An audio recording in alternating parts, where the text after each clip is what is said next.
Hello बच्चों, let's read this question. The question says that on the level ground, the angle of elevation of a tower is 30 degree. On moving 20 meter nearer, the angle of elevation is 60 degree. The height of the tower is 10 meter, 10 under root 3 meter, 15 meter, 20 meter. ये कह रहा है कि कोई एक ground है जिसके उस पे लेवल ग्राउंड है, उसका जो एंगल ऑफ एलिवेशन है किसी टॉप ऑफ द टावर का, वो कितना है? 30 डिग्री है।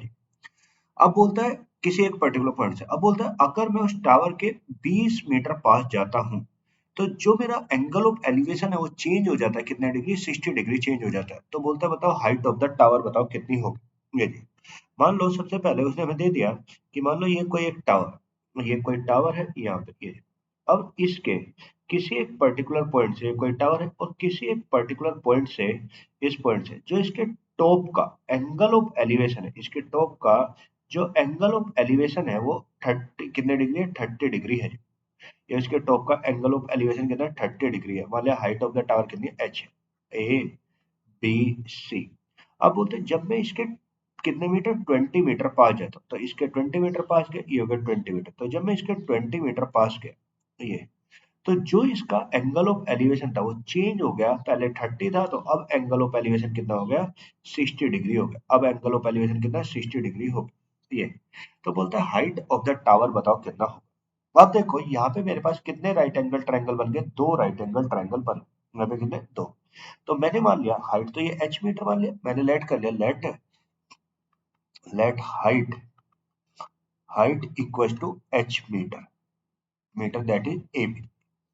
दूसरा मैंने क्या मान लिया? बीडी की लेंथ को भी लेट कर लिया, बीडी कितना है? x मीटर मान लिया, x मीटर बीडी मान लिया। अब देखो यहाँ पे मेरे पास थीटा है, थीटा के सामने वाली साइड क्या होती है? परपेंडिकुलर होता है। ये मैंने लेट कर लिया, ये x मीटर है, मैं यहाँ से यहाँ तक।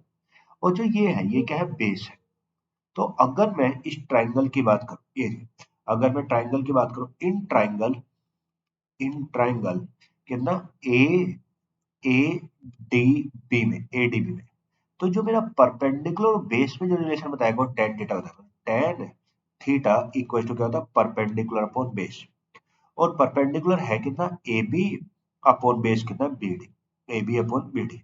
तो अगर मैं यहाँ पे वैल्यू पुट करूँ तो टेन थीटा, थीटा कितना है? 60 डिग्री है। ए बी कितना है? एच अपॉन बी डी कितना? एक्स। तो 60 होता है कितना? Root three. टेन 60 होता है कितना? रूट थ्री होता है ये। तो एच अपॉन एक्स। तो अगर मैं यहाँ से यहाँ पे देखो, तो अगर मैं x की वैल्यू निकालू तो यहाँ से जो x की वैल्यू आएगा वो h upon under root three. तो मेरा h का मान आएगा निकल के, वो मेरा कितना आएगा भाई? यहाँ से अगर मैंने x का मान निकाला तो x का मान कितना आएगा? h upon under root three आ गया। ये मेरी फर्स्ट इक्वेशन, h का x का मान कितना? h अपॉन रूट थ्री आ गया। ये अब अगले में अगर मैं बात करूं इन ट्राइंगल, अगर मैं बात करूं in triangle A C B, A C B की बात करें ये जी, तो इसमें भी अगर हम भाई परपेंडिकुलर बेस में, तो अगर मैं यहाँ पे भी लगाऊं टेन थर्टी, भाई इसमें एंगल 30 डिग्री, तो ये क्या बनेगा? परपेंडिकुलर कितना? ए बी, ए बी है, A B upon B C. A B कितना है? एच है। बी सी कितना है? बी सी, बी सी में क्या आएगा? 20 प्लस एक्स हो जाएगा 20 प्लस, और टेन थर्टी, टेन थर्टी मेरा होता कितना? टेन थर्टी होता one by root three equal to H upon, ये हो गया 20 प्लस कितना? एक्स। तो यहाँ पे जाएगा, ये यहाँ पे, ये यहाँ पे, तो ये होगा 20 plus x equal to root three H. अब देखो अभी अभी पिछले पार्ट में इक्वेशन में हमने x का मान निकाला था h की टर्म में, तो कितना? h by root three. तो अगर मैं यहाँ पे वैल्यू पुट कर दूं तो 20 plus h upon root three equal to root three H. तो अगर एलसीएम लेंगे तो इसका एलसीएम कितना बनेगा भाई? इसका एलसीएम बनेगा रूट थ्री। तो अगर 20 plus 20 root three plus H equal to कितना होगा? Root three H. तो ये यहाँ पे गया तो root three into root three कितना? थ्री। तो अगर 20 root three plus H equal to three H. अब ये एच इधर प्लस का तो इधर आएगा माइनस का, तो ये कितना हो जाएगा? 20 root three equal to three h minus h कितना? Two H.